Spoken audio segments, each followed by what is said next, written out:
পরীকে রাখার ব্যাপারে তো আমারও কোনো মত ছিল না। মল্লার কেন যে রাজি হয়ে গেল আমি তো সেটাই বুঝতে পারছি না। কেন আবার কোমলের জন্য? না না, আমার কিরম একটা মনে হচ্ছে কোমল এটা ঠিক করছে না। ও ও কিন্তু আমাদের দুর্বলতার একটা সুযোগ নিয়ে ফেলছে। সকলকে বসার ঘরে ডাকো, আমি একটা মীমাংসা করব।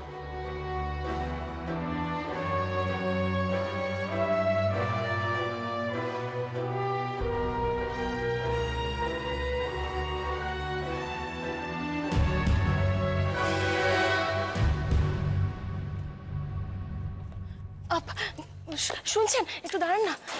বলছিলাম যে আপনি কি বেরোচ্ছেন? হ্যাঁ, একটা জরুরি কাজ আছে। জরুরি কাজ? শুনুন না, আপনি কখন ফিরবেন?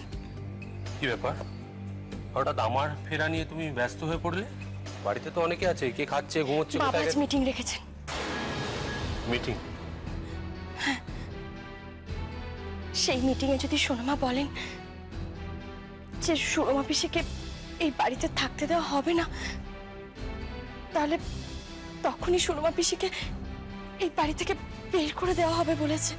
আচ্ছা কোমল, তুমি তো কিছুক্ষণ আগে বললে যে তুমি পিসির মুখ থেকে বুঝতে পেরেছো যে পিসি সুরমা পিসিকে এখানে থাকতে দেবেন, তাহলে? হ্যাঁ, কিন্তু এখন এখন বড্ড ভয় করছে।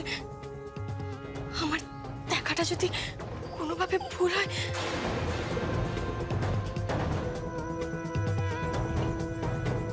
না কোমল, বলছিলাম কি, তুমি কি চাও আমি এই মিটিংয়ে থাকি?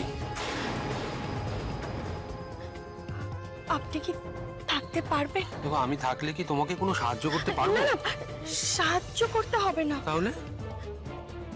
আমার পাশে থাকলেই হবে। ও,